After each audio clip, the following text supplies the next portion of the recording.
Assalamualaikum warahmatullahi wabarakatuh. Hai Nanda semuanya, jumpa lagi dengan Ibu Wel dengan mata pelajaran biologi. Apa kabarmu hari ini? Mudah-mudahan semua dalam keadaan sehat ya. Dan semoga corona ini cepat berlalu sehingga kita bisa belajar tatap muka seperti biasanya. Sebelumnya kita sudah mempelajari tentang keanekaragaman hayati. Siapa yang masih ingat dengan keanekaragaman hayati?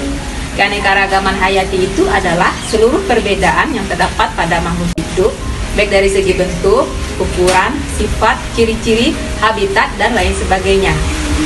Dan keanekaragaman hayati itu dimulai dari tingkat gen, tingkat jenis, dan tingkat ekosistem.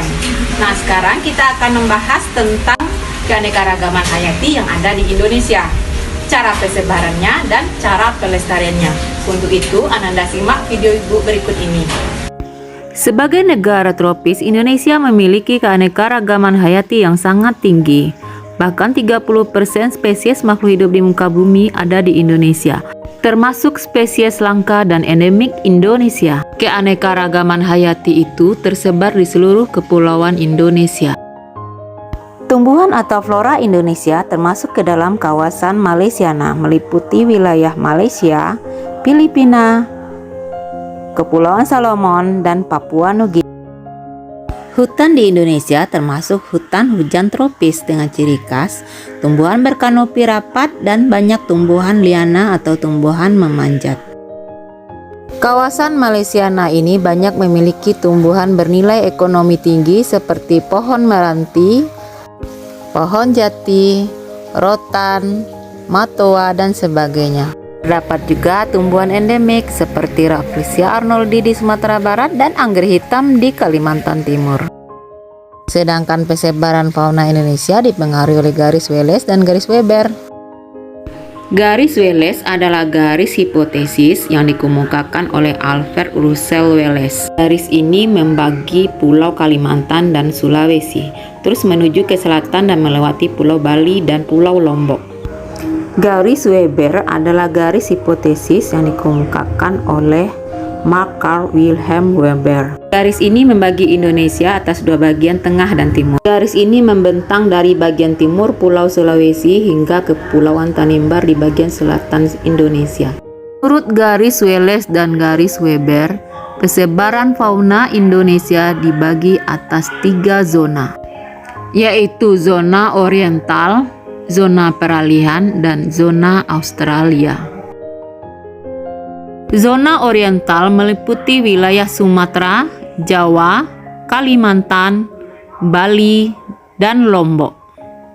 Ciri khas hewan di zona oriental memiliki tubuh besar atau burung yang bersuara merdu, seperti orang hutan, badak bercula 1, harimau Sumatera, gajah, tapir, macan tutul, jalak Bali, dan lain sebagainya. Zona peralihan meliputi wilayah Sulawesi, Maluku, NTB, dan NTT. Dan hewannya babi rusa, komodo, burung kakak tua, kerbau kecil atau anoa, burung maleo, dan banteng. Yang ketiga, zona Australia meliputi Papua, Halmahera, dan Kepulauan Aru.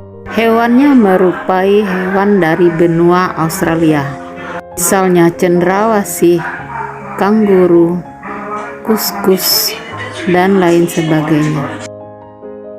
Pelestarian keanekaragaman hayati. Akibat dari ulah manusia, banyak dari keanekaragaman hayati itu yang hampir punah. Bahkan ada yang sudah punah, misalnya burung dodo, mamut, dan lain sebagainya. Untuk itu perlu adanya upaya pelestarian keanekaragaman hayati. Ada 2 macam pelestarian keanekaragaman hayati, yaitu pelestarian in situ dan pelestarian ex situ. Pelestarian in situ adalah pelestarian keanekaragaman hayati di dalam habitat aslinya.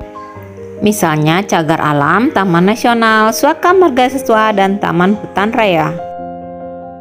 Pelestarian alam ex situ adalah pelestarian keanekaragaman hayati di luar habitat aslinya. Contohnya, kebun, sawah, kebun binatang, taman safari, dan lain sebagainya. Baiklah Ananda, demikian video pembelajaran hari ini. Mudah-mudahan bermanfaat dan Ananda paham dengan materi yang Ibu uraikan.